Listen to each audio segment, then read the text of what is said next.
ভাড়া বাসায় ফার্নিচার করলে সব নষ্ট হয়ে যাবে, তাই ফার্নিচার করতে হবে বাড়িতে, যেখানে বছরে 2-1 বার যাওয়া হয় 5-7 দিনের জন্য। তারপরেও লজিক এটাই।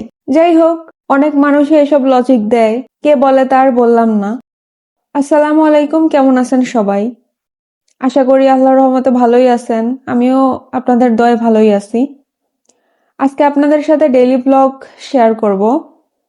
ব্লগ বলতে আসলে রান্নাবান্নাই শেয়ার করব। সারাদিন যেহেতু বাসায় থাকি, তাই রান্নাবান্না ছাড়া আর কি দেখাবো। চলেন রান্নাবান্না করি। এই তো আজকে রান্না করলাম চিংড়ি মাছ দিয়ে পুঁই শাকের ফল, আলু, আমার পছন্দের একটা খাবার আর কি।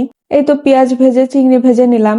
এখন চুলার জালটা কমায় দিব, কমায় দিয়ে মশলাগুলো একে একে দিয়ে দেব। আদা রসুন বাটা, তারপর মরিচ বাটা, হলুদ, লবণ, জিরা, মরিচ গুঁড়া সব দিয়ে দেব। দিয়ে ভালো মতো কষিয়ে নেব। আমি আসলে একটু পোড়া পোড়া করে রান্না করতে চাইছিলাম, কিন্তু পরে আর করিনি। আমি যেহেতু একাই এই তরকারি খাবো, তাই এতটুকু তরকারি আমার 2-3 বার হয়ে যাবে।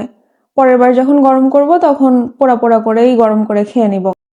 এই তো মশলা ভালো মতো কষানো হয়ে গেলে সবজি দিয়ে কষায় নিব। সবজি কষানো হয়ে গেলে পানি দিয়ে দিলাম। এই তো হয়ে গেলে নামায় নেব আর কি। এই তরকারি হইতে হইতে ডাল বসাইছিলাম। ছোট হাঁড়িতে বসানোর জন্য দেখেন কি অবস্থা হয়েছে চুলার। উপচে পড়ে আমার একেবারে সব দফা রফা হয়ে গেছে। আমি গেছিলাম ব্যালকনিতে, এসে দেখি এই অবস্থা। এর মধ্যে দেখলাম আমার পুঁই শাকের ফলের তরকারিও হয়ে গেছে। তো তরকারি নামায় ফেললাম, আর এপাশে চুলাটাও মুছে নিলাম। এটা বেশিক্ষণ থাকলে আবার শুকায় আটকে ধরবে, তখন উঠাইতে আবার কষ্ট হবে, ঝামেলা। তার থেকে সাথে সাথে করে নেওয়াই ভালো। এরপরে হাঁড়ি নামায় আমি বড় হাঁড়িতে শিফট করলাম, চুলাও মুছে নিলাম। ওইটা হইতে থাক।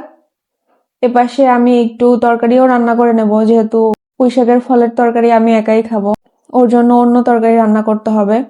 তো তেলাপিয়া মাছ দিয়ে বেগুন দিয়ে আলু দিয়ে রান্না করব। এই তো প্রথমে মাছ ভেজে নিলাম, এরপর পেঁয়াজ ভেজে সবজি দিয়ে দিলাম। অনেকে বেগুন পরে দেয়, মানে অনেকে আসলে ঝোলের পানি দেওয়ার পরে দেয়।